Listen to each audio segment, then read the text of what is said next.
रोज पूजा पाठ करने वालों को दुख क्यों मिलता है? नमस्कार दोस्तों, जो लोग ज्यादा भगवान की पूजा पाठ करते हैं वही सबसे ज्यादा दुखी होते हैं, जबकि कोई नास्तिक आदमी जो भगवान को नहीं मानता, कभी पूजा पाठ नहीं करता, वह सबसे ज्यादा सुखी जीवन जीता है। यह सब चीजें देखकर कभी कभी लगता है कि भगवान ही गलत है, लेकिन क्या आपको पता है हमें मिलने वाले सुख या दुख का कारण क्या है? तो आज हम आपको बताएंगे इसके पीछे के राज और ऐसा क्यों होता है कि भक्तों को दुख क्यों मिलता है। एक कहानी के माध्यम से आपको बताने का प्रयास करूंगा ताकि आपको समझ में आ जाए कि ऐसा क्यों होता है। इसलिए वीडियो को लास्ट तक पूरी देखें ताकि आपको सच्चाई का पता चल सके कि ईश्वर ऐसा क्यों करते हैं। इससे पहले वीडियो को लाइक करके चैनल को सब्सक्राइब कर ले ताकि ऐसी ही वीडियो आपको मिलती रहे। चलिए शुरू करते हैं। सबसे पहले आपको बता दें कि कर्म ही प्रधान है। कर्म के आगे ईश्वर को भी झुकना पड़ता है और हमारे कर्म ही हमें सुख दुख देते हैं। किसी गांव में एक गुरु के दो चेले थे, दोनों ही पढ़े लिखे विद्वान थे। दोनों में फर्क सिर्फ इतना था, एक शिष्य भगवान को मानने वाला था, रोजाना भजन कीर्तन किया करता था, और दूसरा भगवान को न मानने वाला नास्तिक था जो कभी ईश्वर को याद नहीं करता था और अपना टाइम चोरी और सोने में बर्बाद कर देता था। यानी सारी बुरी आदतें दूसरे शिष्य में थी।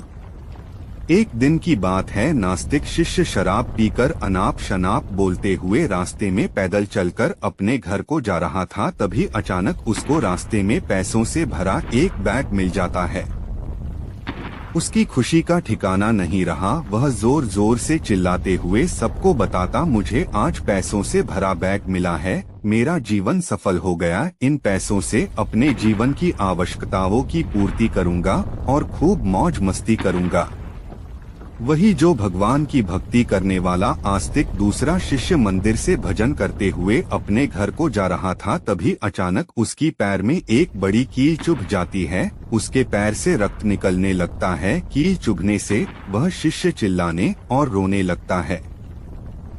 ठीक उसी समय दूसरा शिष्य भी वही पहुंचता है और हंसते हुए उसको बोलने लगता है, क्यों तुम ही हो ना जो सबसे ज्यादा पूजा पाठ करते हो, भगवान का भजन करते हो, क्या दिया तुम्हारे भगवान ने तुम्हें? मुझे देखो, मैं कभी मंदिर नहीं गया, मैंने कोई भी काम अच्छा नहीं किया, मेरे घर में भगवान का मंदिर भी नहीं है, मैंने कभी अपने घर में सत्यनारायण का कथा भी नहीं कराई, भगवान के सामने कभी माथा नहीं टेका, फिर भी मैं कितना संपन्न हूँ, अमीर हूँ, मेरे पास पैसों की कोई कमी नहीं है, सबसे ज्यादा सुखी जीवन में ही जी रहा हूँ।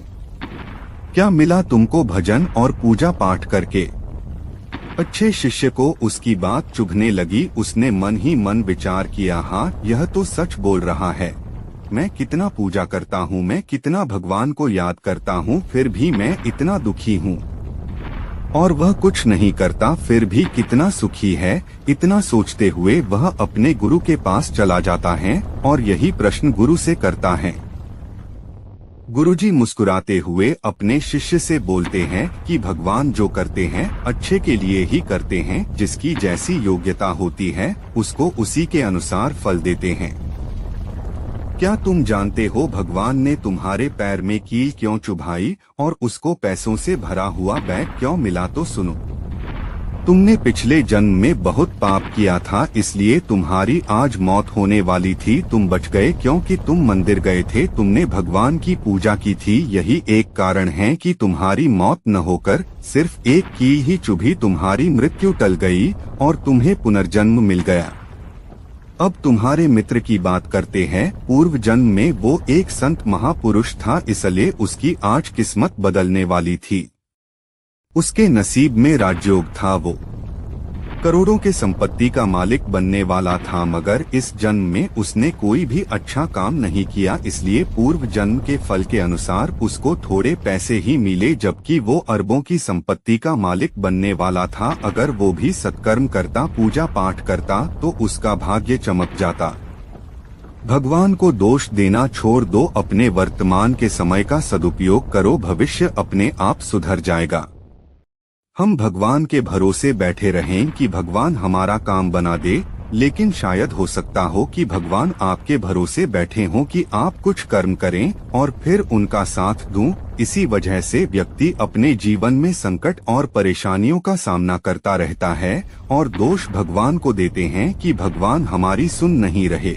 हम तो दिन रात भगवान का नाम लेते हैं, रोज मंदिर जाते हैं, पूजा पाठ करते हैं, फिर भगवान हमारी इतनी परीक्षा क्यों ले रहे हैं? बता दे, भगवान आपकी मदद तब करते हैं जब आप खुद अपने आप की मदद करते हैं। इसीलिए कर्म करो और साथ ही भगवान की भक्ति करो, फिर आप देखिए कितनी जल्दी आप सफलता की ऊंचाइयों को प्राप्त करेंगे। आपके जीवन में भी खुशियां ही खुशियां होंगी।